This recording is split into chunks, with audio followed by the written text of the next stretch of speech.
Good morning and welcome back to my studio. So we don't have to go through the whole rundown of everything about Pilates and what I do, but I just thought what we'll get going today and start playing with it. We might use a foam roller. I got some interesting questions regarding what is Pilates off the mat, and that is where the apparatus come in to play. The mat work is the foundation work, so it's like a layer of different levels. So the mat work, once you get that, you make your own sort of former chair, tap table, ladder barrel, and all the other toys. But today I'm thinking of doing a bit of stretches with a foam roller and just getting us moving. So I'm going to go at a little bit of an accelerated pace just to get ourselves going. I'm going to have our arms nicely by the side, neck nice and long, and you'll look down at your feet, make sure they're hip distance apart, wide collarbone, and into the nose, reaching the arms up. On your exhale, you're going to lift your thoracic spine up to the ceiling as you stretch it out. Get a nice little stretch in there. Remember, stop pushing the pelvis forward. It's just a lengthening of the upper back. Inhale, reaching the arms up, and exhale, lower the arms down. And one last one, and inhale, take the arms up. And exhale, extend your upper back. Your pelvis stays nicely neutral. Lower back stays neat. Inhale, reach the arms up. And exhale, back down. Taking left arm up. And then just giving a nice little stretch out to the side. Try reaching that right hand as close to the ankle as you possibly can. So you really want to feel like you're going up and over, and then bring it back and up. And the right arm, and to reach that left hand as close to the bottom as you can, and bring it back. And again, arm up. And exhale, taking it over again as you reach. So it's an up and an over instead of a pinch and a shorten. You always want to think of creating the extra length as you lift up and out of your body, stretching and reaching, and then bringing it back. We're going to go straight onto our back. If you have a foam roller, you get them at most the stem or Mr. Price. They're pretty handy. We're going to inhale and exhale. We're just going to zip up and curl all the way up. So this is spinal articulation. It's a great way to warm up the back. Breathe in, and then exhale, articulate as you drop down. So with the articulation, it's just each little vertebra gets a chance to move and flexes into the tailbone and then elongates and extends through and into the nose. Last one. Exhale, zipping up and curling all the way up for me. So I always take stock of what's happening in my body. I feel I'm slightly heavy again on the right side. As I said on Monday, that's one of my issues. Breathing in, hold, and then exhale, drop the body down. But remember, you work with your limitations, not against them, as you drop down and then releasing it through. We're just going to lift the right leg up and then the left leg up, opening the arms up out to the side. You're going to lower the legs over towards the right side as you rotate your spine. I'm thinking about my left shoulder over here. I'm anchoring it down, breathe in, and then exhale, I draw it back and breathe in. And exhale, I take it over to the left side. I'm anchoring with the right shoulder as I drop down. I want to get a nice little bit of rotation. That was my tap table, not my spine clicking. And breathe in and exhale, taking it over again as you reach, stretching it out, and then bring it all the way back. The last one, inhale, and exhale, taking it over as you reach, breathe in, hold, and then exhale, drawing it back for me, lowering the right leg down and the left leg down. I want you to take your legs and squeeze them together. Inner thighs are touching. Hands circle around, interlace the fingers behind the head. So we're going to inhale, elbows in the peripheral vision, and exhale, break from the sternum as you lift your head up. Where's your eyes? Your eyes are looking nicely into your thighs, and inhale, release as you lower down. And exhale, break from the sternum, lifting up. I like thinking that my feet are sucking gum, and I'm trying to lift them up off the ground at the same time. So reconnect into those lower abs, and lift up.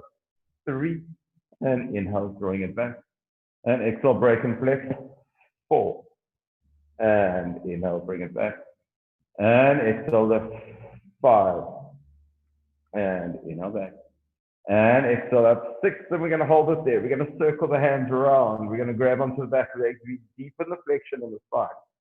Pull my t-shirt down, pop the hands back behind the head. Right, my legs are squeezing together, so I'm hugging the midline, trying to lift my feet up off the mat. We're reaching the right armpit over to the left knee. 1, and inhale back, and exhale, rotate 2. So I'm pulling back in the opposite direction. As my right armpit reaches over, I'm pulling back with the right hip into the mat and bring it back so I don't rock from side to side. And 4, and inhale back, and reach over 5, and bring it back. The last one, and reaching over 6, and inhale, hold it up there, deepen the flexion, and exhale, lower the head down. We're going to in through the nose, and exhale, flex forward. As you draw it up, breathing in, exhale, lift the right leg up. Right, so you now see up there, tabletop with the leg, 90-degree angle between the calf and the hamstring over here. Head lifting, inhale, and exhale, switch legs, and tap, 2, switch, 3, 4. So you got to stabilize, 5, your torso, 6, think of movers and stabilizers, 8, 9, the legs are moving, 10, hold it there for me. Take your left armpit as you reach up and over. You rotate, you twist and fit, inhale, hold, and exhale, tap and switch. 2, 3, 4, 5, 6, 7, 8, 9. Last one. 10. Breathe in, hold, bring both legs up to the center. Right, so this is one of the 100 exercises in Pilates.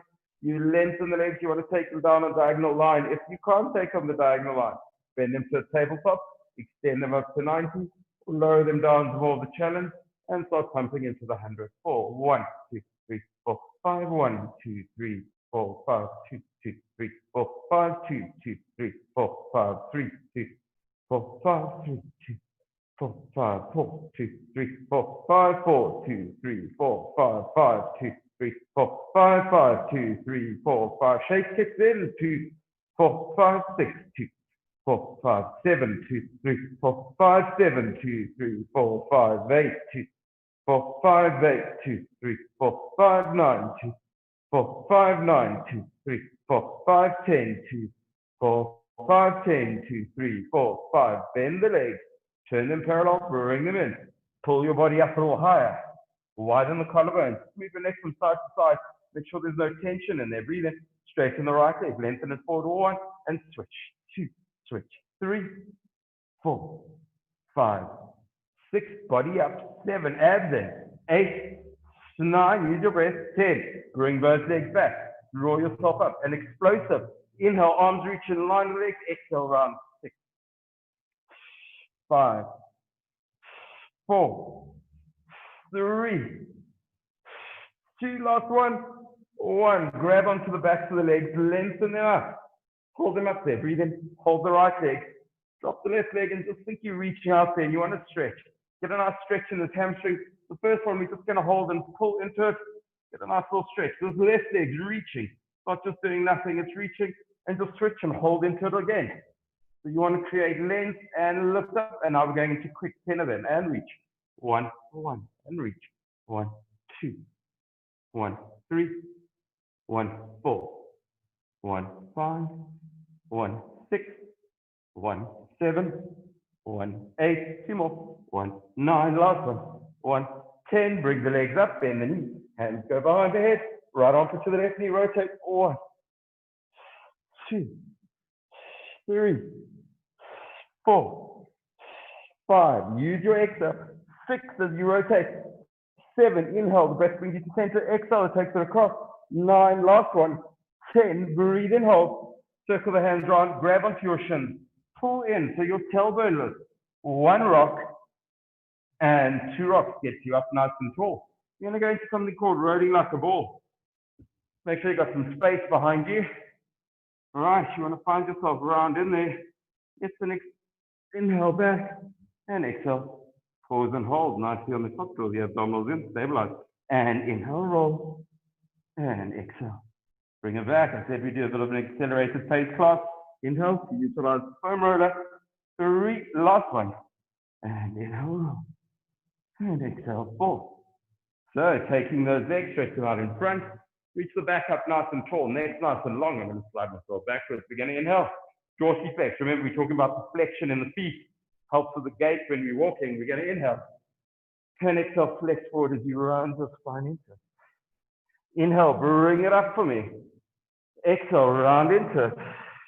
And inhale. Exhale, flex. Inhale up, pulse. Pulse back with those arms. 1, 2, 3, 4, 5, 6, 7, 8, 9, 10. And draw the body all the way back. Take the arms out to the side into a saw movement.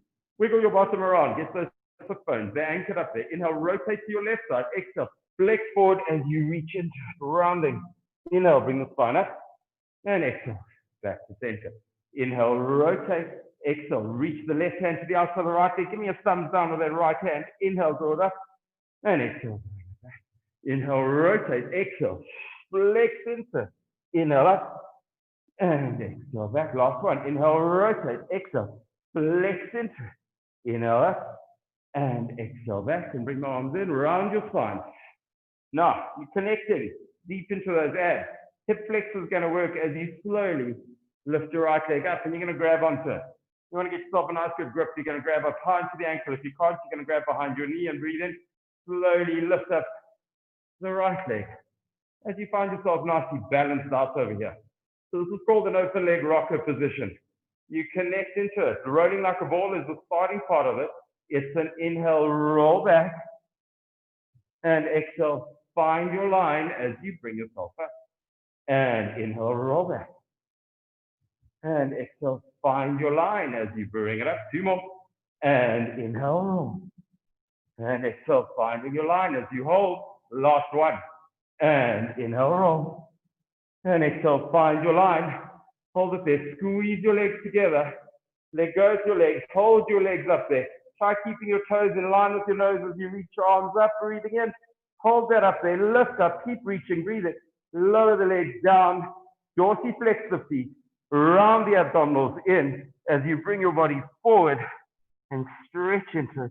And then bring yourself up nice and tall. Right. So we're just going to get nicely onto our side. We're going to have our hands nicely over here to the side of our head. You got hips over hips, shoulders over shoulders, hips and shoulders in a straight line, and lengthen out of the hips. I don't want you sinking down over here. I want you up nicely up over here. We're going to lift this top leg up. We're going to breathe in. Take a 2 kicks to the front. 1, 1, and reach, reach. So you're mobilizing the hip. 1, 2, but you are stabilizing the torso. 1, 3, and bring it back. Good. And 1, 4, and bring back. And 1, 5, and bring back. Last one. And 1, 6, and take that leg. Hold it behind you. Put your hands up on the ground over there. You're going to put the other hand here as well. And you're just going to reach. That leg's reaching behind you. You're going to pulse upwards with that leg. Pulse. 1, 2, 3, 4, 5, 6, 7, 8, 9. Last one. 10. Breathing in, hold. Put the hands back. Line the legs back up. And slide the body down. Right. We're going to breathe in. And exhale. We're going to lift up. You're going to lift up from the side over here. You want to feel the side body lifting up. And exhale, low down. I'm not putting my head too low down. I'm just worried I'll turn the camera off with my ears. Breathing in, hold. And low down. 2 more. And lift up. Breathe in, hold. And drop down. Last of the normal ones. Breathe in. And exhale, lift up. So that's 4. Breathe in, hold. And lower down. I'm lining myself up. We're going to breathe in. We're going to exhale, lift up. You're going to roll onto your back and slowly make your way up. As you hold that line now, breathing in. Taking that same arm as you drop down, you rotate your spine and you bring it back and you keep yourself up here. I want to see daylight between the armpit and the ground. Last one. Breathe in, bring it back. And reach. It was a little messy. I did do a 7:30 class, so the body's shaking already. Breathing in, hold. And then exhale, drop down, but no excuses. As you bring it back, reach it out into it, breathe in. And exhale, bring the body back. So I'm kind of flowing quickly into what I want to do. Same rules on the other side. Hips over hips, shoulders over shoulders. Slight break forward. You want to lengthen yourself out here. We're going to breathe in, lift that leg, you're reaching it up. 2 kicks to the front and reach. 1, 1, and reach, reach. And 1, 2, and reach, reach. And 1, 3, and reach, reach. And 1, 4, and reach, reach. And 1, 5, and reach, reach. Last one. 1, 6, and reach, reach and hold. Put that top hand on the ground, put that bottom hand on the ground, reach that leg back, pulse up. 1, 2, 3, shoulders back, 4, neck long, 5, 6, 7, 8, I might have double counted here, 9, last one, 10, breathing in, hold. bringing it back, and sliding down. All right, I'm going to get myself forward just in case I fly off here. We're going to breathe in, and exhale, up we come. So using the side body as you lift yourself up, breathing in, hold, and exhale, lower down, and breathe in, and exhale, bring it up, lifting up, breathing in, hold, and bring it back, and breathe in, and exhale, lift up, up, reach, breathing in, hold, and exhale, drop down. Final one, breathe in, and exhale, lift, breathe in, hold, and exhale, bring it back. Now the balance challenge, and breathe in. So we bring it up, we roll, and we guide slowly as we lift ourselves up. We find our line, we've got the quads, hip flexors are working, abdominals are connecting, inhale, hold. Now we take that arm, we drop it down, we roll back, nice and slowly. It's not a rushed movement, otherwise there's no control. I'm keeping my armpit up off the ground, breathe in, and then exhale, bring it in, and lift up. Bring it up, reach your fingers to the toes, breathing in, hold. And then exhale, drop down. Control the movement as you drop back. And then lower it in. Right, just for some pro and front support work. Doing the world of time. Hands are directly underneath the shoulders, knees are directly underneath the hips. You want to get that stability going. We're going to breathe in. Right leg goes back. Toes are curled under, just to keep you supported. Left leg goes back. Right. So we're going to breathe in. We're going to drive the hips up to the ceiling. Drive the heels into the mat and stretch the back. Breathe in, hold. And then exhale, bring your body forward. Hands go directly over the shoulders. We're going to inhale. And exhale, draw it up as you lift up. Breathe in, hold. And exhale, bring it back for me. Now breathe in. We're going to lift the right leg up. Shoulders are still directly over the wrist. We're going to draw it in. 6 and back. 5 and back. 4 and back. 3 and back. 2. Last one. 1. Take that leg. Keep it up. Hinge up into it as you stretch up. You want to drive the heel down. Stretch into it. Breathing in. And bring the body back. Put that leg down. Breathe in. Let's lift the opposite leg up. Draw it in. And 6 and back. 5 and back. 4, 3, 2, 1. Breathing in. Pipe it up as you reach up into it. Stretch. Long line. Breathing in. Hold. And exhale. Bring the body back. Put that foot down. Open the arms up slightly wider. We're going to inhale. Bend your elbows in. As you take it to a nice little hover point. And then lower yourself all the way down. From here, you externally rotate your hips. Your toes are pointing out to the side. Hands next to the shoulders. Nose hovering a millimeter above the mat. You're going to in through the nose. Feel like you're pulling back with your lats as you lift your spine up for me. You're looking straight ahead. Don't look out in front of you.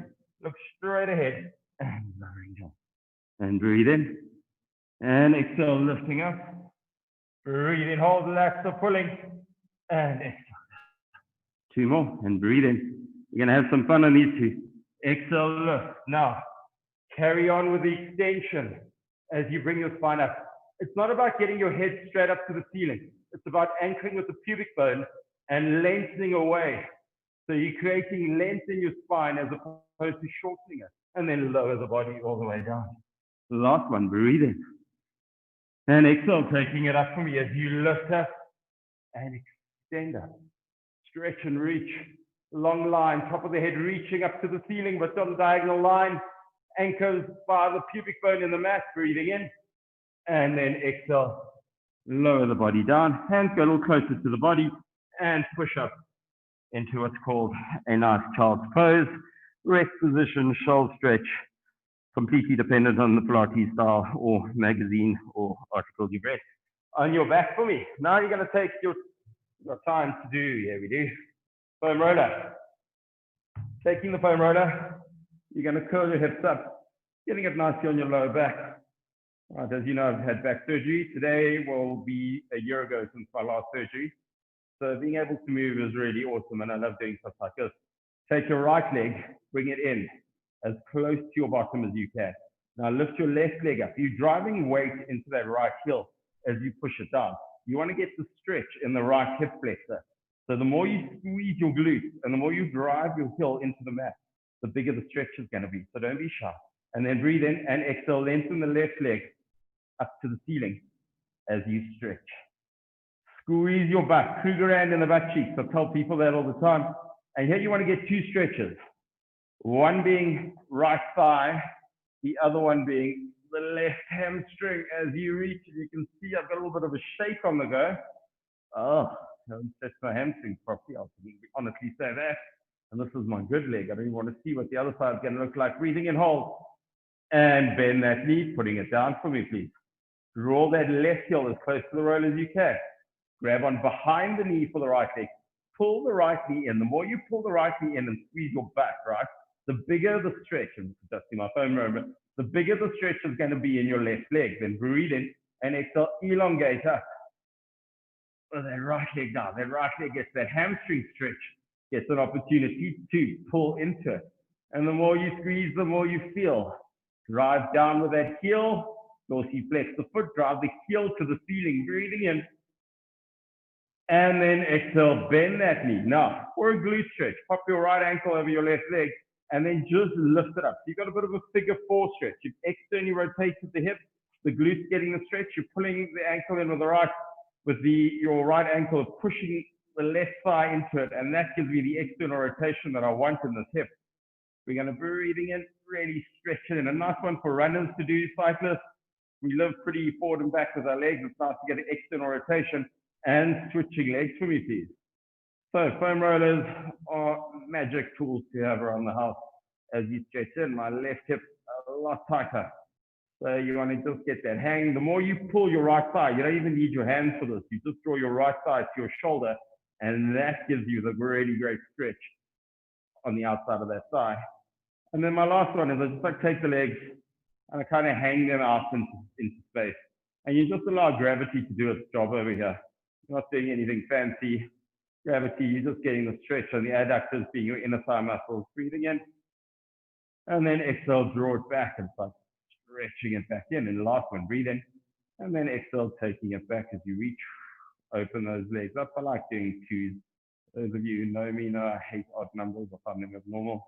Breathing in and squeezing shut, lowering the right leg. In the left leg, curl your hips up. And then last one for me. Just find yourself lined up nicely, getting it in line with the shoulder blades. Use that as a bit of a marker, interlacing the fingers behind the head. My weight's evenly distributed in the feet. I lift my hips up, and you just want to roll on the thoracic spine. You're not going anywhere near your lower back. You're just doing the upper back as you roll it out. My laptop warriors, you guys need to do a little bit of back extension over here. Time for the movement of the forward flexion that we do the whole day. The mommies that are driving in cars, it's just a really nice way to stretch out your back. Find a spot that feels abnormally tight. I like lowering my tailbone down over here. And then breathe in. And I just want to get an extension in the spine. And again, think of that same movement we did with the swan dive, which our hands are on the ground and we're lifting our upper backs up. Think of going up and over as you elongate and lengthen your spine. Inhale, hold. And then exhale, just bring it up for me. Eyes looking forward, final one, inhale. And exhale, stretching it. Reaching, breathing in, hold. And exhale, bring it back. My trap tables a bit slightly, so I'm going to put my hands over here and sitting up. And stand up for me. All right, you're just going to be standing on the mat or wherever you are, arms by your side, neck long. We're going to inhale. And exhale, just roll your spine forward. Take stock of where you're at. Does it feel looser? Are you able to go further down? You get a nice little stretch in the lower back. How's your hamstrings feeling? Breathing in. Soften the knees to curl up so you roll safely through your spine. And bring it back. I'd like to thank the organizers of the Oyster Festival for giving me the opportunity to spend time with you all. Thank you very, very much and have a good day.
Good morning, everybody.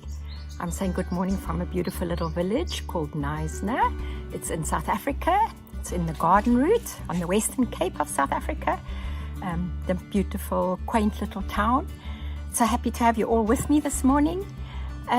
Just want to get some formalities along the way before we start with our beautiful conversation this morning. Whenever I choose to do a conversation, I always choose a charity because I believe life is all about giving back to community as well.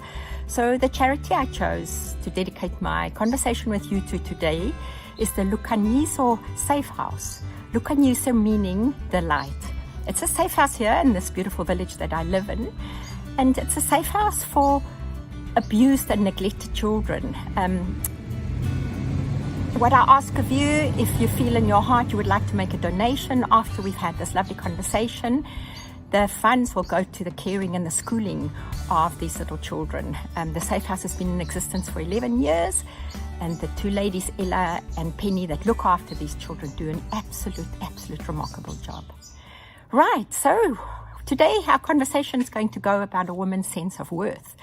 I first thought, let me see what a woman is all about. So I thought, let me see what the dictionary says a woman is. And you know, the dictionary said it's a female human being.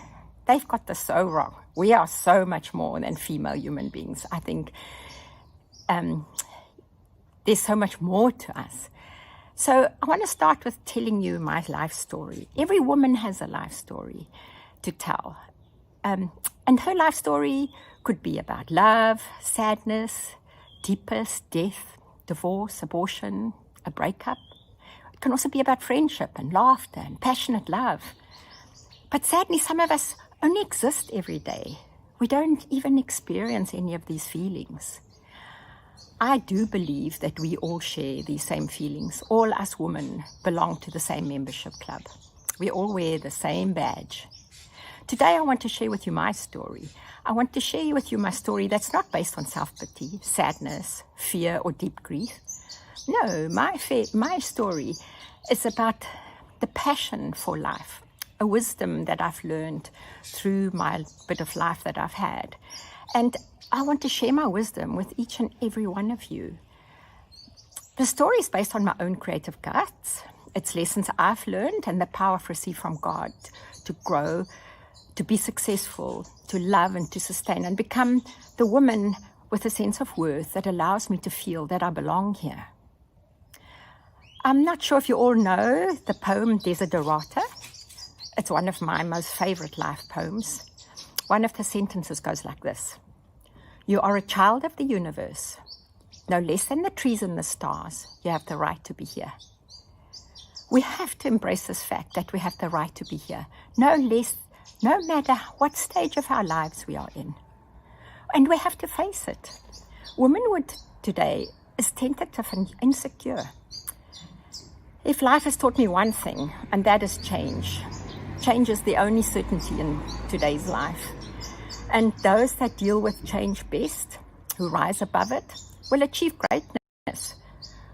Where sadly some of us cannot adapt to these life changes.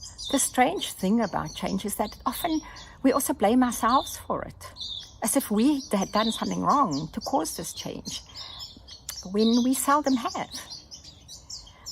If we have a divorce, an abortion, retrenched from work, a crying baby that's to be perceived as a naughty baby, or even if our child picks their noses, hey, don't we all experience that? And then they consume those dreaded, what my children used to call boogers. And when we blame ourselves for it, we're not an adequate mother because we did not teach our child not to do that. The question is why? Why do we as women always feel guilty and live with so much blame?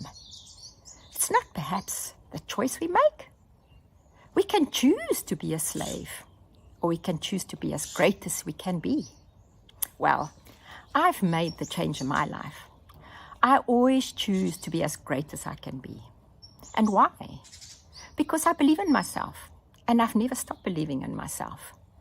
Many of you might ask, well, how is that possible? How do you manage to do that? And I say it's easy. It all has to do with love and giving. Love is the greatest power of all. It works in miraculous ways. It develops the weak. It humbles the arrogant. It heals of pain. It dispels fear. It liberates the oppressed. Love is the source of life. Love is ecstasy. It's got spiritual power. Love is the only thing worth living and dying for.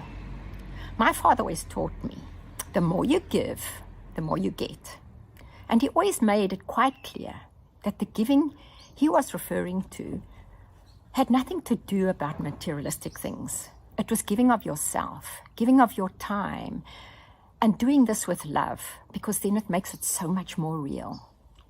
There was a time when I used to ask the question, so if I made this choice in my life to give so much love and so much of myself, who will ever give back to me? How will I fill my sponge? Surely I need to get something back for all this kindness I'm giving away to the world. But I've learned we can't look at the world to give it back to us and to restore our worth. We are here to restore our worth to the world. Then you might say, well, how do we do this?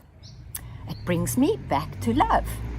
The only way we can achieve this is by loving ourselves. If we feel insecure within ourselves, we cannot even begin to love ourselves. With this insecurity, there's an absence of personal meaning, no deeper connection with yourself. You're doomed not really knowing who you really are. We tend to fill our thoughts with negative things about ourselves. Failure at achieving the best in our jobs, our looks, our relationships. We believe that we're inadequate. Today, we must consciously choose to do this no longer. It's a shift in mindset. Like I mentioned before, we are here to restore our worth to the world. In youth, we learn, and in age, we understand. We have to understand what this new modern world is all about, what demands it has on us as women, mothers, sisters, friends. These new demands are asking us to become greater and more successful in every workplace, live a faster pace, feel more stressful every day with all the daily demands that are upon us. And we never can make time for ourselves, to find ourselves, or to become ourselves. It almost feels as if life's expecting us to be on this fast, ever-chasing roller coaster that we have to perform, to live like slaves in a way. Yet, we must never forget what our core role on this earth is meant to be. We as women are meant to hold the heart of the world within our hands. We are meant to keep the family fires going, to serve our husbands and our children, care for the old and one another through showing love and kindness. When we realize this and allow our core role on earth to become the most part of our daily thoughts and our being, we will start to feel that transition within ourselves to become who we are meant to be. You will start to feel that life is giving back to you because you are starting to feel that you are being the woman you are meant to be. You know, Gandhi has such an amazing saying, and he taught us, we can be the change we want to see in the world. We must shift the focus from outer to inner, from receiving to giving, and from doing to being. So I definitely believe in the power of the mind. Every day I set goals for the day. I set these goals in my mind to be the most loving presence I can be to the world. This shifts my attention from competitiveness to trying to be better, to consciousness to simply aiming to be the best I can be. If I believe it in my mind, I know I can become the best I can be. Part of this, to be the best I can be, is not to be the best I can be to everyone else out there, but also to be the best I can be to myself, because the most important person in my life is myself. And the only way I can achieve this is to love myself unconditionally for the way I am.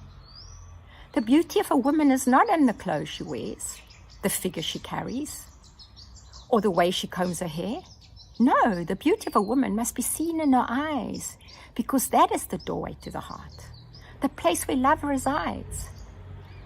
You need not to definitely today Promise me you're going to go and look in the mirror and look at the woman staring back at you.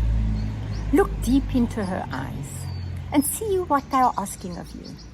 Maybe they're begging you to love her, to forgive her, and to accept her for who she is. Promise her today that you are going to make this shift in mindset and this choice.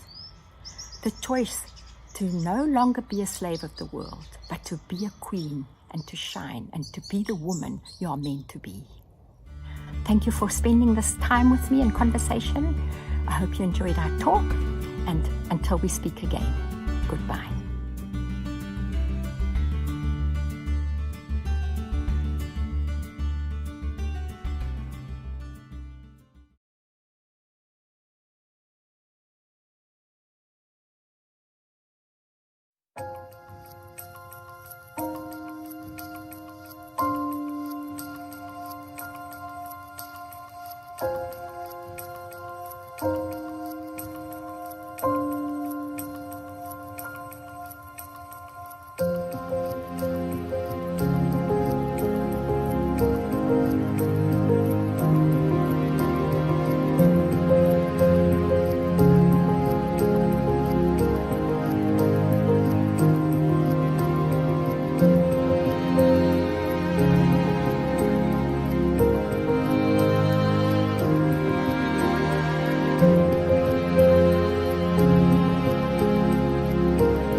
Good morning, folks.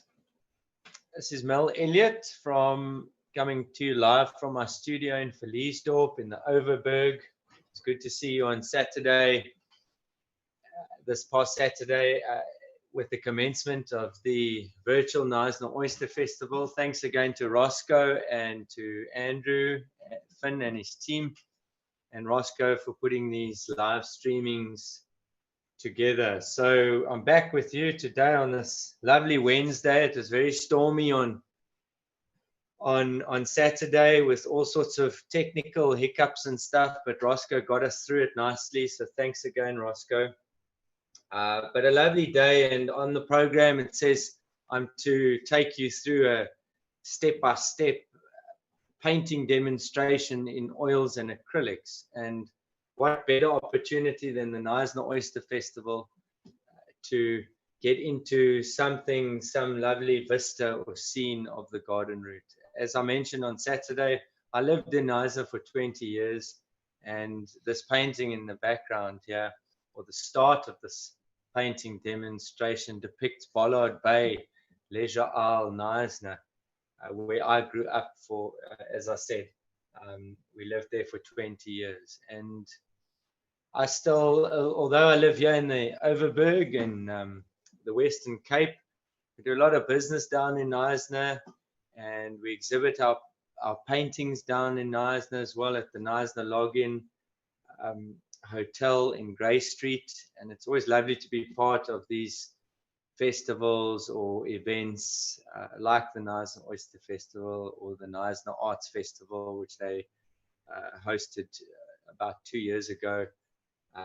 So it's really great to be back in Knysna, and on my old playground here, Bollard Bay, and I'm going to just take you through some of the basics or steps as to how I tackle a landscape painting or a seascape painting in acrylics and oils as a way of tackling such a scene. And I've held up this little picture here of which we took of Bollard Bay when we lived there some years ago. It's such a scenic bay, and the Knysna heads are so iconic.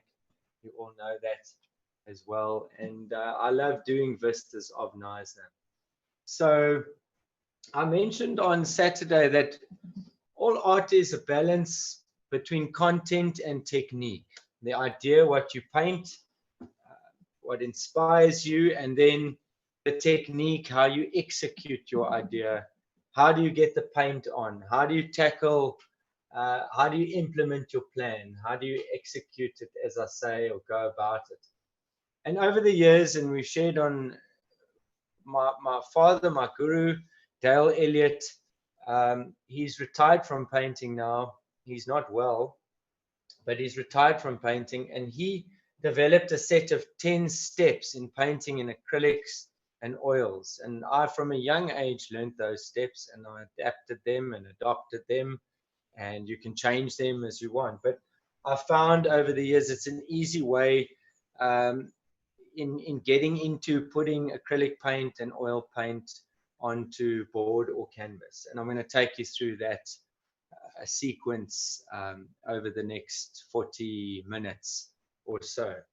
So you can see I've done an element of preparation with a scene like this Bollard Bay one in acrylics. I'll talk to that more in a sec.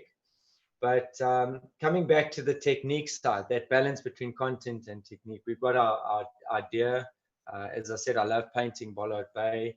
And then the technique side. So in the world of oil painting or acrylic painting, a good tip is to have some structure. I'm holding up here my oil palette now. Have some structure in a thing like your oil palette, where you have a basic color wheel and you know where your paints are. So with a dab, with your eyes closed, you could go and pick up any color that you want to. And a lot of preparation, I mentioned on Saturday, goes into public demos and demoing for art societies and so on. And so, for instance, I mixed the oil paint. I'll hold this closer to the screen, I've mixed the oil paint with an oil medium, because I find when you squeeze the paint out from the tube, it's very stiff and stodgy. And we mix an oil medium in it till it becomes much like whipped cream. And then it's user friendly and so on. So I've got a bit of structure in my color wheel and the way I squeeze my paints out, how I prepare my paints. There's structure and a bit of discipline as well. And the two main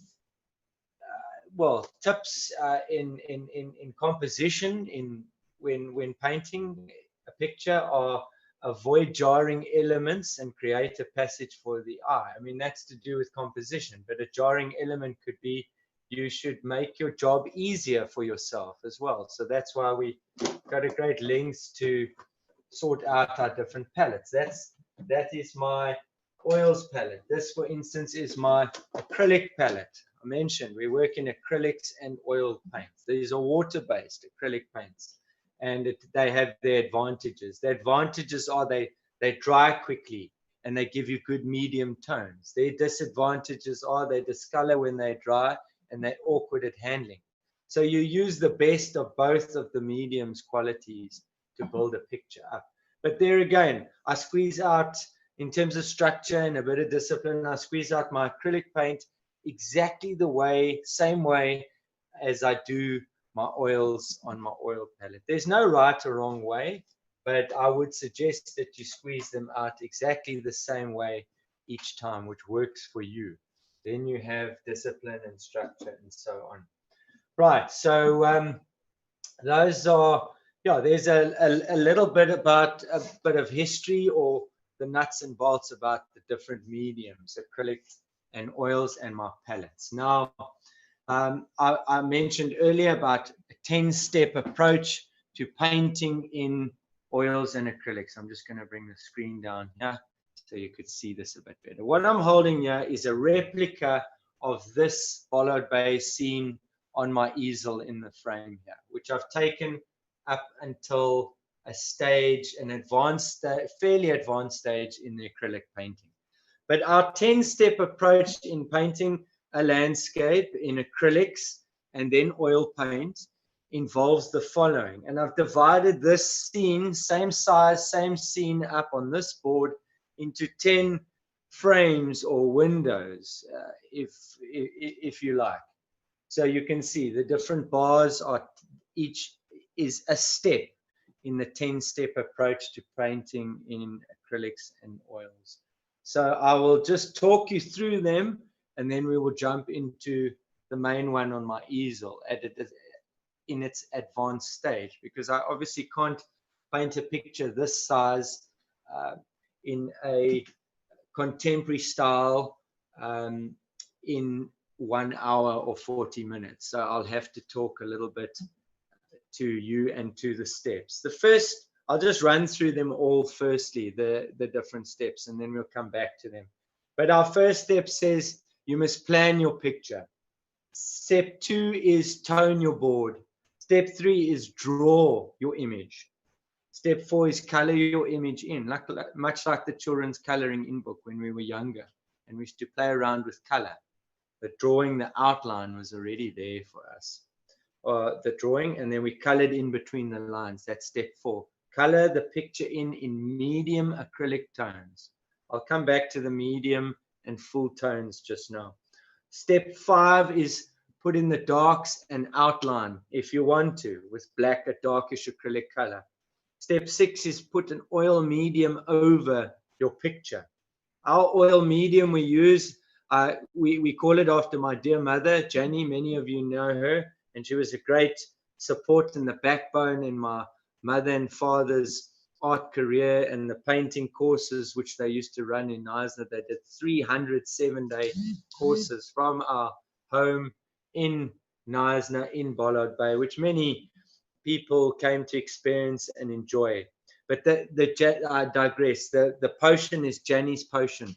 It's an oil medium, a combination 50-50 of raw linseed oil and oil of turpentine or English distilled terps. And I like it because it's not too dilute or thin, and it's not too sticky. It gives you a very nice medium. I'll talk to this step 6 a bit more when we get there on the main picture. So that's step 6 is putting an oil medium over your already acrylic built up picture. Step 7 is wipe it off with paper towel or Carlton roll or whatever. Step 8, I love this step 8, and you can see the difference in the tones already. Is step 8 is put in the brightest brights. Traditionally in an oil picture, you paint from darks to brights. And so you might say, well, why are you putting in the brightest brights there? Well, our picture is fairly dark. We have painted from dark to bright. Watercolors, we paint from the full tones or light tones and put in the darks at the end. But that comes in on Saturday's demonstration, a 5-step approach to painting in watercolors on Saturday. So step 8 is put in the brightest brights. Step 9 is color the rest of the picture in with the full tones. That's that window. And step 10 is put in the darkest darks. So there, for instance, I put in some blue black. Oh, that's acrylic black, lamp black, or Mars black. And you can see the difference between oil, full tone, darkest dark, and an acrylic medium tone dark. As I mentioned, the advantages of acrylic are they dry quickly. So you can speed yourself up when you're painting a traditional oil picture. They give you good medium tones. Their disadvantages are they discolor, tone down when they dry, and they are awkward at handling. So those are the points on acrylic. Points on the oils, however, are they look better, they handle better, they don't discolor when they dry, and there's an economic factor as well. They sell better than a full-blown acrylic picture, I've found anyway in our galleries over the years. All right, but that's economics. We're not here to discuss that. We're here to discuss the 10 steps in painting in these two lovely mediums. I used to hate acrylic painting and having to build a picture up for those very two disadvantages. I used to hate it because as a medium, they discolor when they dry. What you put on isn't quite what you get, and they are awkward at handling. Now, a landscape or a seascape where you need atmosphere and softness in the distance and so on, and lots of blending, their oils for you work better than acrylic do, I find, to get that atmosphere and that softness, because you can give it 1,000 strokes with a brush and blending and use your finger and use a whiskey brush and softness and so on without it drying on you. So they aren't awkward at handling. They handle better, the oil. So a thing like oils in the distance is a magic medium to use. The Knysna heads and the atmosphere it usually shows and so on. All right. So, folks, there are the 10 steps. Just to recap, to plan, tone your board, draw your image, color your picture in. Step 4. Step 5, put in darks and outline. Step 6, oil on. Step 7, oil off. Step 8, put in the brightest brights. Step 9 is color the rest of the picture in. And step 10, put in the final darks and highlights if you want to. All right. So those are the points on acrylic and the points on oils relating them to our 10-step approach. Now, folks, another aspect of the acrylics, which I enjoy very much, is it dries chemically on board or canvas. Once it's dry, it's fuss. If you chuck a bucket of water on this, or turpentine, or you spills oil medium, you're going to get no run. Okay, if I take some spit and I'll wipe it here on the step 4 window of the Knysna heads and the beach, or that one, step 5, there's no run. There's no smudging or whatever. Although it's dull and some of the colors are insipid and so on, they're not your full tones. They dry chemically. So when you get to step 6 and you want to add the Jenny's potion or the medium, all right, there's no smudge. You can go over it. So when I wipe it off, look there, from step 6 to 7, when I wiped it off with a paper towel, there's no smudge. Albeit it's dull and it has discolored, but that's fine, because when I get to step 8, boom, you get a lovely shine and shimmer, provided you've mixed your oil paint up and it's user friendly and so on. You need just touch the canvas or the board and it sticks, and you get that shine and shimmer. Down here amongst the foliage and on the water, you can see the difference between the full tones and the medium tones. All right, and I find picture has to have a balance of full tones and medium tones. The human eye, National Geographic did a survey, can discern over 1 million shades of color. It's how complex and advanced our eyes are. So you really got your work cut out for you, and the different color choices you've got to make. So you want tonal value in a picture, landscape or a seascape. You want tonal value. Discern over 1 million shades of color. So you want to try and get all the colors in there. And so you might say, well, why paint the picture in acrylic and then go over it with oil? Well, we leave lots of the acrylic under painting in tones, showing through and working positively against the full tones, whatever full tones we put on in the oils. So there's a crash course in tones and a bit of color theory and the different mediums and how they can work together and properties of them and so on. So if you have any questions, please feel free to find us on Facebook, Elliott Art Gallery and Studios, or on Instagram. I have an Instagram account, Mel Elliott Art, where I post I hashtag it tips from the easel with Mel. So any questions you want to ask me, please feel free to write in or phone me, and I'll try and answer them as best as I can and help you in any way I can. So I enjoy giving those tips from the easel and sharing with other creative folk. Right, folks. So what do we have here in the frame? We've got a painting where I went through the steps as on that board I've just shown you, and I'd say it's about at step 5 at this stage. Step 5 at this stage. That's where we're tuning in onto this one now. So step 5 is this window here. Before oil medium, before oil off, on and off, before the brightest bright or any wet oil paint application. All right, I went through the motion. So that has saved us a lot of time. Now let's have a look. Where can we enhance the picture? I always say to myself, where can we enhance the picture? What can we add in? What isn't working for us? Where do we need to improve? And that's how I tackle the picture from this step onwards. I don't want to waste too much time on step 5 here, but for instance, there's still a bit of the bay or the mud flats that is still my white underpainting board, which is exposed. That bit didn't even get a bit of color. We don't want these white icebergs sticking out, so give it a tone, give it some color. All right.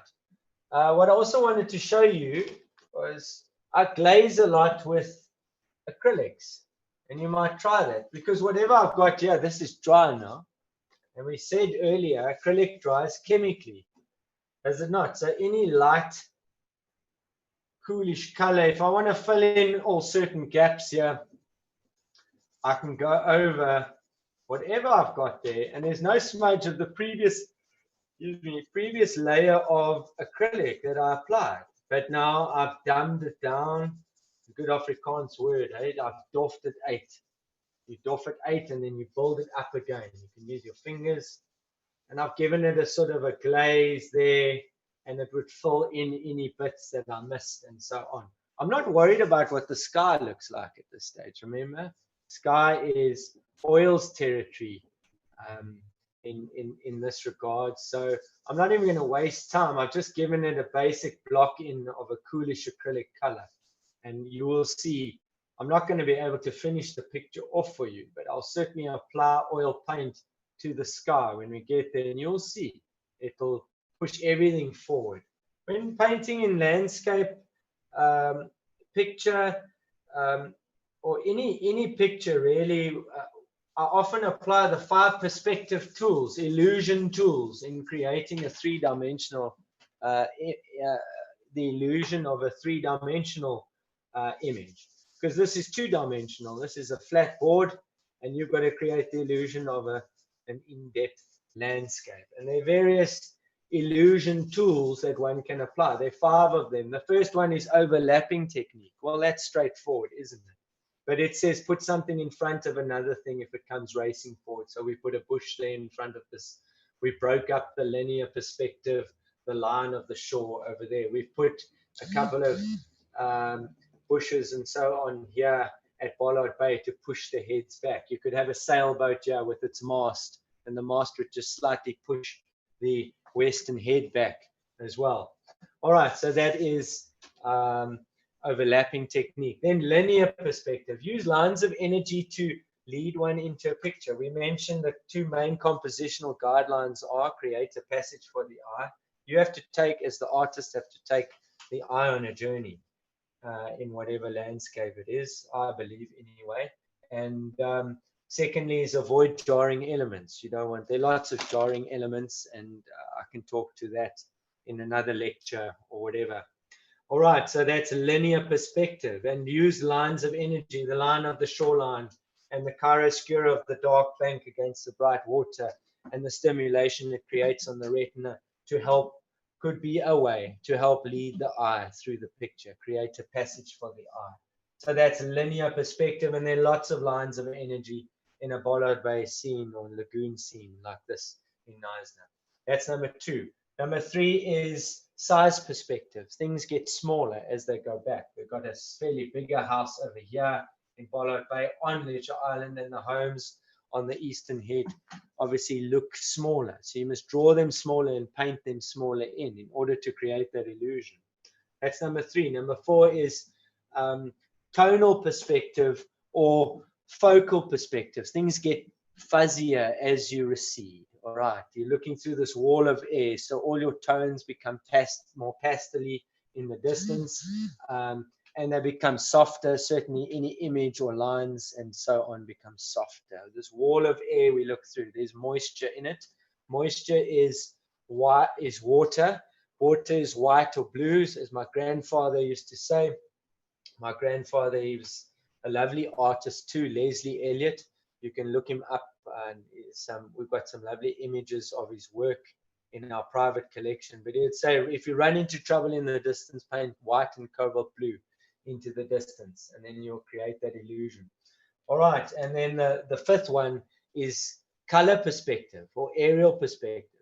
And one needs to get in more or less into the habit when painting a landscape and realize that cool colors recede and warm colors come forward. It's as simple as that. All right, your hottest warm colors are here in the foreground, and we're getting cooler as we go back. And I've sort of done that in the acrylics, although it's not such a great medium to decipher that, but you can certainly get it right. The aerial perspective, the sky is cooler than the mountain, blue is cooler than these blues and greens I've got here in the middle distance, and they are certainly cooler than these very foreground Bernsteiners, reds and blacks, and so on. All right, so that is aerial or color perspective in trying to create a 3-dimensional reference out of a 2-dimensional thing. Right, so I'm going to stop there. I've spoken enough. I just want to take you through the steps. This is step 5. I applied some paint and so on, the darks and so on. Let's give it a bit of a glaze with the potion. Yeah, I've got a big tub of this potion. We're going to go into the oils. And the main point for this demonstration and exercise is to show you folk really the difference, just the quick difference, an obvious difference between the oil tones and the acrylic tones, but how they codepend on each other. Remember that overall tonal value of full tones versus medium tones. The acrylics give you the medium tones, the oils give you the lovely full tones. All right, so let's do that. And what a joy to work on.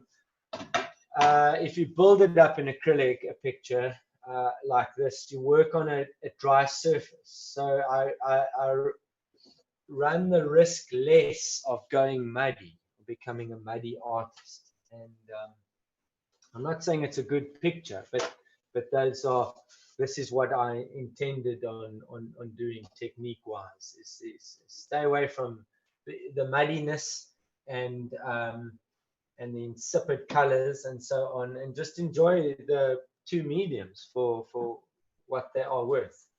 All right, so we know, let's recap.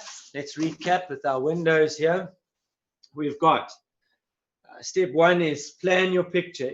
Everything revolves around a plan in life. So when I was planning this, where I'm going to put my horizon, maybe just below halfway or whatever, where the jarring elements, leave them out, and so on. That's all part of the plan. Step two, I toned my board. Step three, I drew in pencil. Step four, I started coloring in. This step here is quite advanced in step four. Step five, the darks in acrylics. I put them in here in the bushes and over here in the Bollard Bay where the Hobie cats onward on the beach there and so on.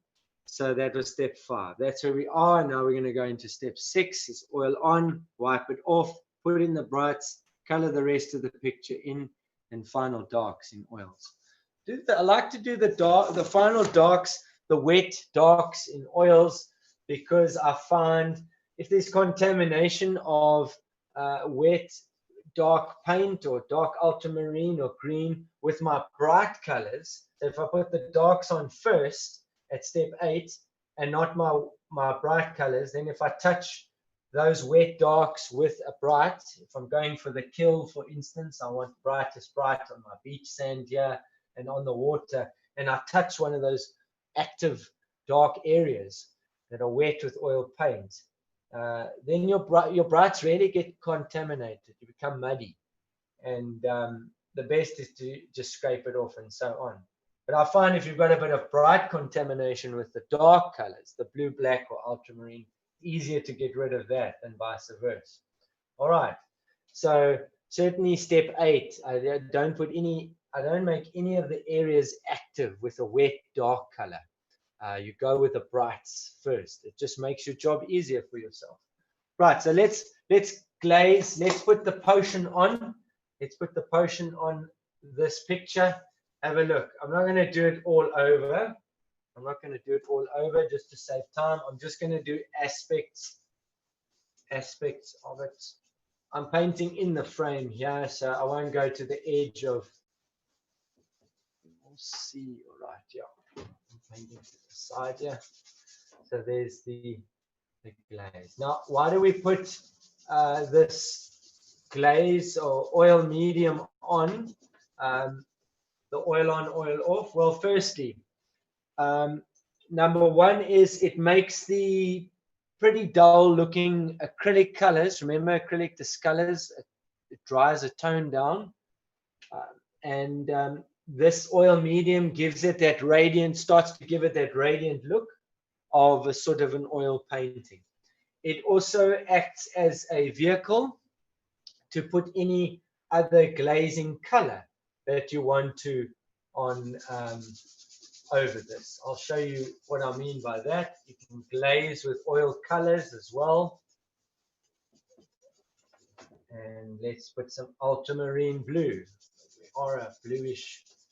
Why do we put a glaze color on if we're going to wipe it off? Well, some of it always invariably stays behind on the board, and that will react with whatever oil paint we put on in any area. And you can wipe it all off, or most of it off, or leave some of it off. You notice the acrylic underpainting is not smudging at all. Right, that's all I'm going to do. Just those bits there with a glazed color, just to show you the glazing capabilities. That was the second reason why we put the oil on. Is number one was gives it that radiant oil painting look. Number two, acts as a vehicle to transfer any oil glaze color we want to put on. And number three is it allows for better oil paint application onto the board. If you wipe it off, just wipe most of it off so that it's not too runny, the surface. But I mean, there is giving it a tint, giving it that sort of filter. Is a marine sort of scene. With landscapes, I may use burnt sienna, Van Dyke brown, rose madder. My favorite one, brown pink, is a lovely color to glaze with in landscapes. Indian yellow is another one.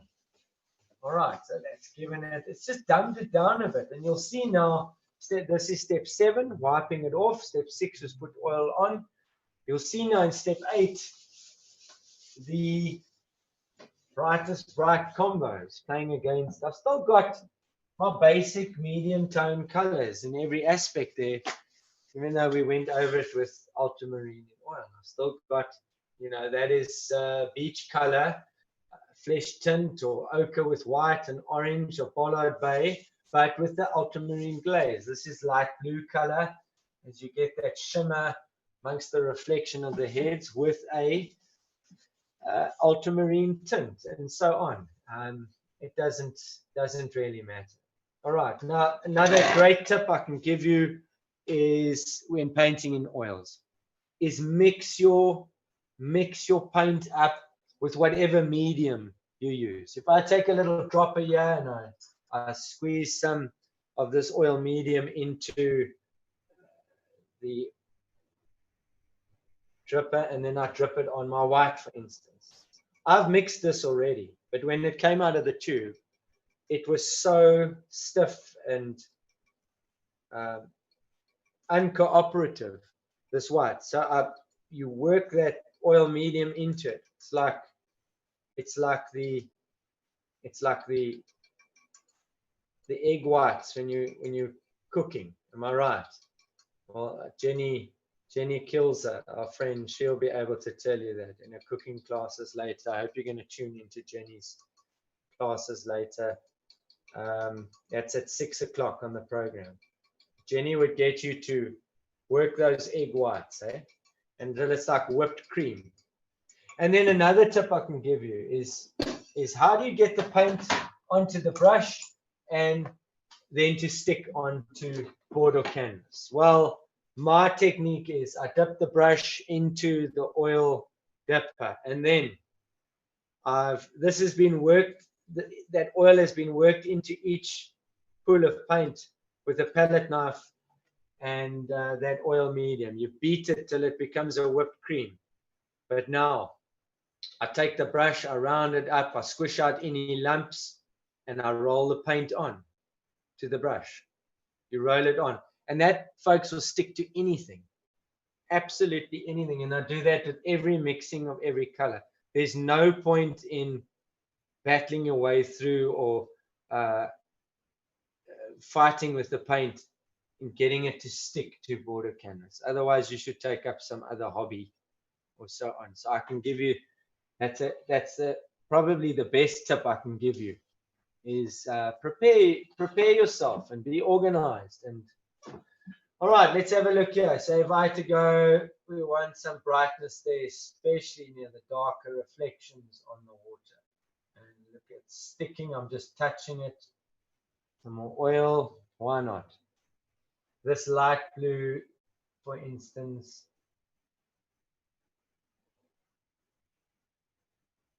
Look at the difference between the blues. And I would leave lots of these blues because there are medium tone blues on the water as well. Let's go to the sky. There, I've just touched that water. I'll let it settle and I'll come and I'll work it in. A bit of element of finger painting is involved as well.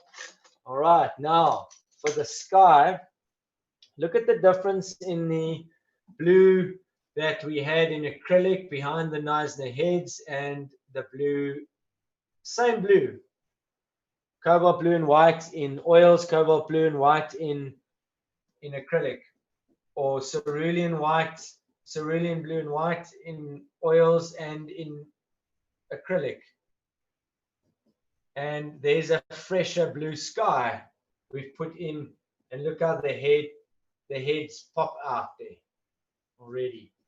Why are they standing out even more? Because we've cooled the background down behind the heads, the sky background. We've cooled it down even more. This is a cooler color blue that I've put on here. than this blue. It's cooler. Got more white and cobalt in, as opposed to acrylic cobalt white with, remember, ultramarine glaze. Ultramarine is a warmer blue than this blue. So cooler. We've enhanced the background. Marge Bowen, she was a wonderful artist. She founded the Watercolor Society in South Africa. She said it's not what you paint that's important, it's what you paint behind the thing. Right, and so we've enhanced the background behind the heads. Boom, brings it forward, jumps out at us even more. There's the bowing going to George, some cloud, so we could have some relief here. Look here, right. I find with color theory, the three combinations or basic combinations when painting, which colors love each other? Well, cool loves warm, and dark loves bright. Or black loves white. Your darkest dark, your brightest bright. And then your complementary color combinations as well are great ways of arresting the eye, or stimulating the retina. The blue and orange sand, red and green. You could give this homestead a red roof here, and it would react with the green in the foliage and elements of the green in the Knysna heads there. So there's a bit of cloud we've put in. All right. And then we want some more blue to go around these clouds. As often you have openings in the heavens there. Let's finish off here around the western head. Carefully go around, letting it just stick. And this is active, and it'll be active for a couple of days still. So there's no rushes to jumping in and blending and getting it done. You just put it on. We're planning our sky. Find as you go higher in the sky, what do we get? The blue gets warmer, right? So the sky behind the heads is much further away from us than the sky above us here. So even in a cool color, blue, like sky, you have degrees of cool and warmth, coolness and warmth. So we were saying cool colors recede and warm colors come forward. So the sky, we said this sky right above us here is closer. So it must be a warmer blue. So what's a warmer blue than white and cerulean? Well, cobalt blue and white is warmer than the cerulean and white. And right at the top, what's warmer than cobalt blue and white? We'll add a touch of ultramarine. This blue is warmer than that blue is warmer than that blue. So we call that a graduating sky, graduated sky.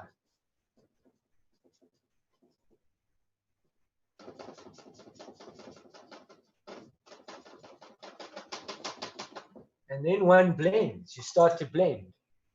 You grab a little whiskey brush or something soft like that, and you can start to blend the colors into each other. The 3 layers of bands of blue, and then wipe it on the paper towel every so often.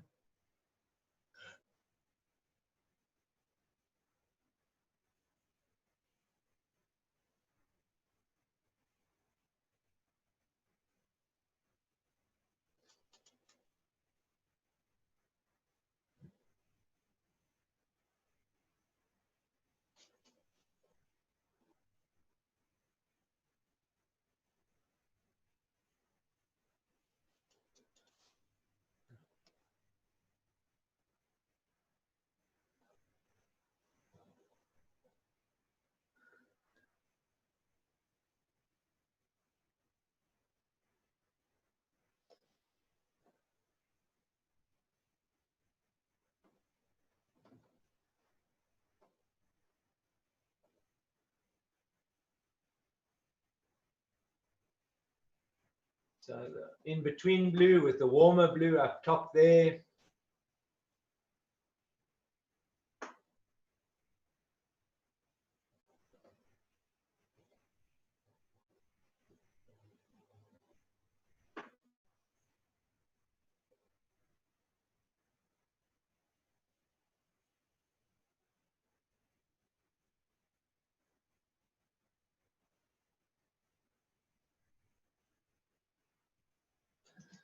That's just the blue. And take another one for the cloud. Yeah, it's a bit, we've got a few blobs in the glowing cloud application.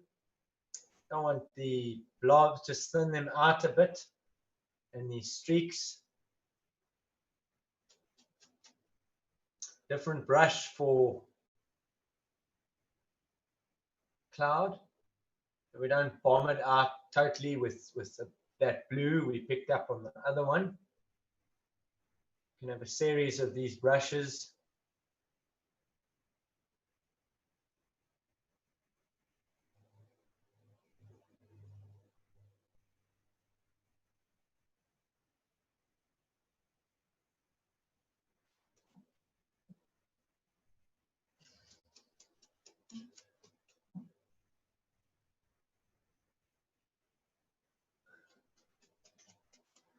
Right, and I might even just take some off here now, some of that blue. You want to maybe join that cloud with that. So I want to paint this cloud color over these areas, and I don't want to pick up too much of that wet or active blue. So we'll have another session now with just designing our sky, adding more relief in if we want to.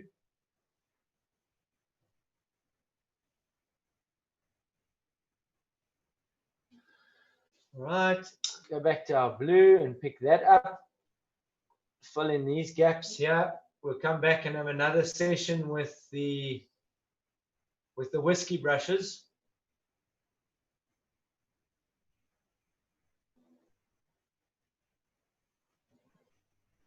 No rush, but it's given us a crisper backdrop.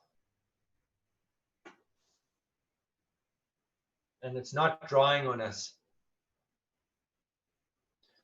Put a bit of atmosphere here in the bottom of the heads and behind the bollard bay trees. Look how they come forward. Wow, we've enhanced the background.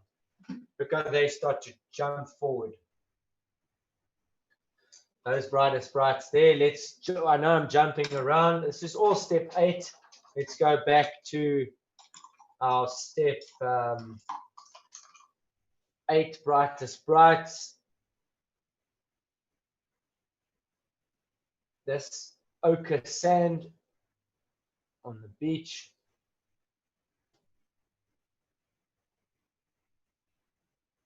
It was so nice living in Bollard Bay all those years. We saw such interesting things come through the Knysna heads. I remember a southern right whale was stranded around the corner closest to Greenhole. And all the caring people went to great efforts to keep it alive throughout the night as the tide went out. It was eventually, it had a happy ending. It was pulled out of, it was seen swimming out of the Knysna heads. The Knysna NSRI assisted in pulling it into deeper water. We had seals here on the beach that used to come and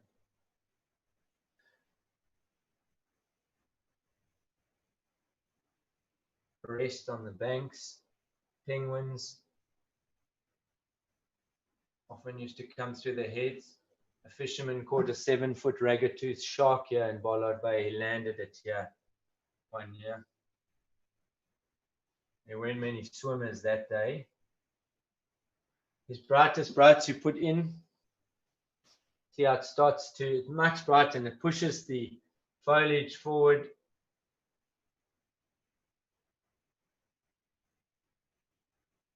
Bollard Bay Beach.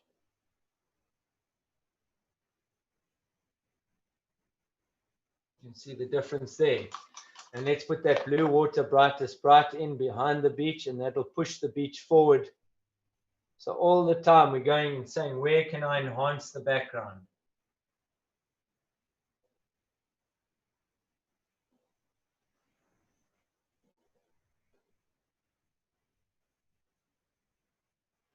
It starts to come forward, and watch here, this reflection this bit of light on the water which breaks up the reflection in the main channel, and then the Knysna heads that needs to go in.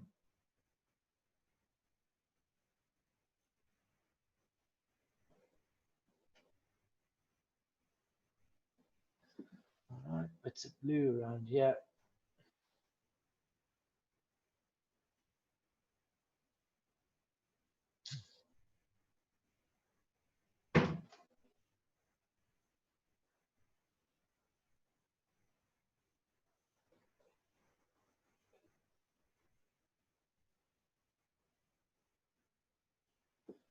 All right, bits of white on the homesteads at the heads, on the eastern head. So I often rest my right hand on my left just to get a bit of steadiness. They can start to go in. Back to the sky.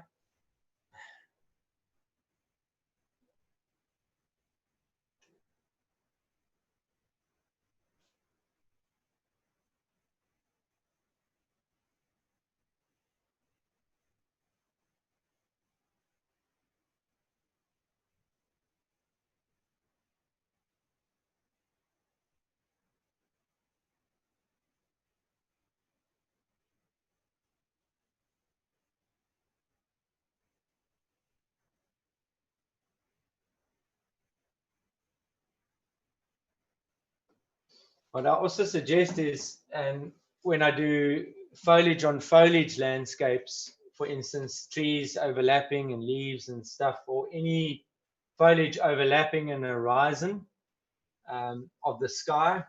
So, for instance, foliage on the Knysna heads, there's no wet blue or that coolish green of the Knysna heads. I've put no wet oil paint on the head. Yes, they need an application, the heads do, of their equivalent in oil paint, but I'll put none on until I get the sky set.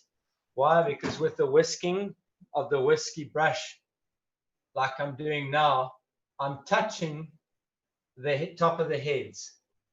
And if it had wet oil paint on it, then I would bring that wet paint into my crisp blue. And so I would get contamination.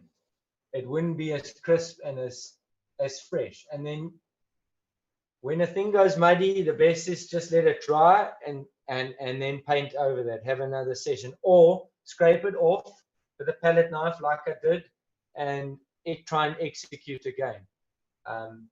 But avoid that contamination, avoid going muddy at all costs. And so that's why there's sort of a sequence as to how I tackle a thing like sky. Once the sky is set, then you're going to add the application of the foliage on both of the heads. All right, so there's a tip.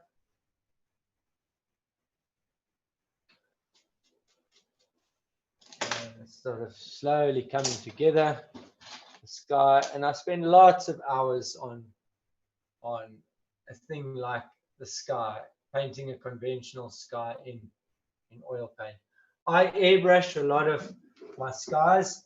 That involves acrylic paint, so we don't have the fumes. One can pass oil paint through an airbrush, but I prefer working in acrylics with the airbrush and no fumes and so on. And there I give it lots of layers, my sky, with whatever color I choose for the sky passing through the airbrush. But that's another whole demonstration for another day. And this is how we do our conventionally painted in skies in oil with a brush.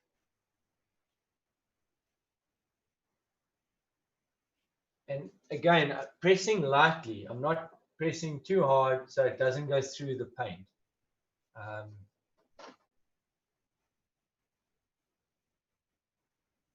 Otherwise, you defeat the whole exercise.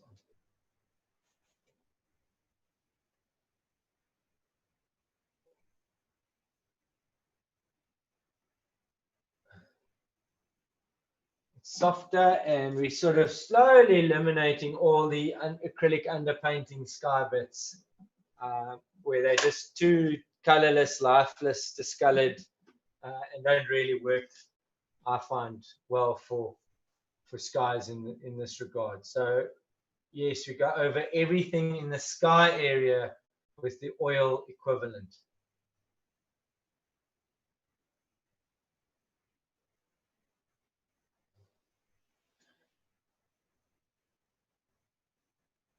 And we sort of got the graduation. That's certainly warmer than that's warmer than that. So we got that it's starting to come together. Now we can start to work the heads. And again, I'll go back to, we're jumping between step 8 and 9 and so on. And no final darks, wet darks in oils. I've got them here. They're squeezed out and ready to go. My black in oils, ultramarine, my viridian in oils, burnt sienna, crimson. There's a bit of burnt umber over there. So they are there, ready to go, the darks. But I'm just enjoying working on this, not going muddy in my brightest brights in step 8. But let's show you another aspect of bright. There's a bit of yellow here in the bushes. And so I would take my white and cadmium yellow in oils. Look at the difference. Behind this, as though the light's catching the felt or the grass, behind this acrylic black, behind that acrylic dark blue. Even the tips of the grass here can get an element of brightness because there's a dark foliage background behind them, so it's going to stand out. The difference in the two tones, or the two mediums, and the tones they give you. And because it's grass, it should be, my guru, my dad would always say, paint grass like it grows, or you must think like a piece of grass. Well, grass is certainly upright, yeah, in the foreground, isn't it? Things lie flatter and horizontal in the distance. But so I put my palette knife through some of that paint, up, down, and so on. Put your finger in it. Lightly touch it. And so you get the little seeds of the grass, or the idea, the illusion of the seeds of the grass there. And I could pull some of this wet ochre color sand into the dry, dark acrylic here. Lightly pull it in. Then you've got little bits of, or negative painting. Painting the thing behind it. It shows, it sort of pushes it through. Right, and then I'm starting to thin out now. Every time you get an oil slick on your hands, or your fingers, when you go into softening it with the fingers, finger painting, wipe it off on the paper towel. And that's how I paint. I like to put the wet oil paint on, let it settle a bit, come back to something, work on another thing, and so on. Brightest bright. So here's a perfect opportunity to bring some bright blue water behind this dark bush here, and it'll push it forward. And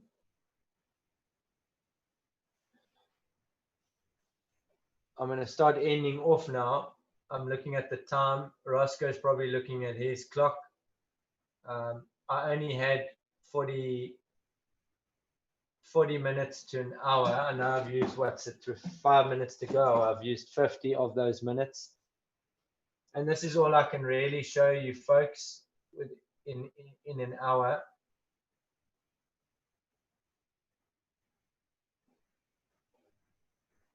See now, by also working around in stick formation, around some of that acrylic blue that I had with this oil blue, I've gone and created some sticks coming out of this bush here. That was the acrylic blue. These sticks was the acrylic blue that I had in place.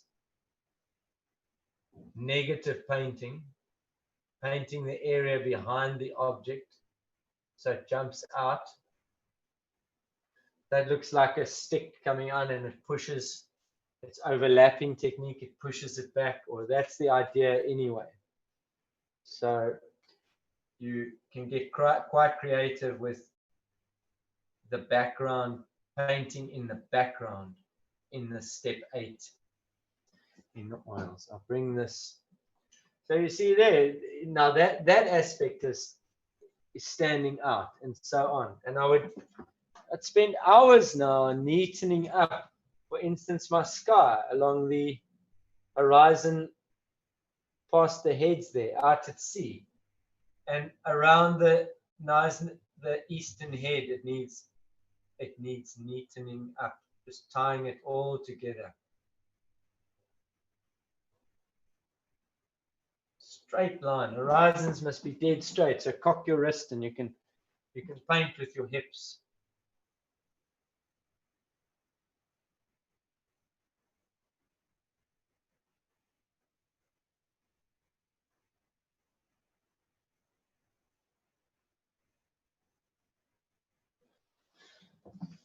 Yeah, that's better. Starting to, now that sky out at sea, there's certainly cooler than the blue sea in the head. So it comes forward. Remember, warmer colors come forward. Your coolest colors recede furthest away. Folks, I so badly want to carry on painting. I will carry on painting and I'll pull this together. But carry on, I meant to say carry on painting with you guys. We've only got an hour, as I said, only able to show you so much. I hope you enjoyed the session with me, and as I said, feel free to tune in on our Facebook and on our Instagram, or my mobile number. You can WhatsApp me as well. It's 082 4466 304. You can email us. And if you're wanting to know anything about content or technique, and we strive to find that balance between the two. And we have many bad days at the office when tackling a landscape or so on. I've got so many. I've got a huge pile of them here next to me. But the lovely thing about art is there's no right or wrong, and you've just got to persevere. Art is hard work and discipline hours at the easel. But despite all of that, we have a lot of fun doing it. And the passion is there, and at least. And I hope you find those elements in your painting, and come and see us here in Verliesdorp. Come and paint with us, or when we're next down in Knysna as well.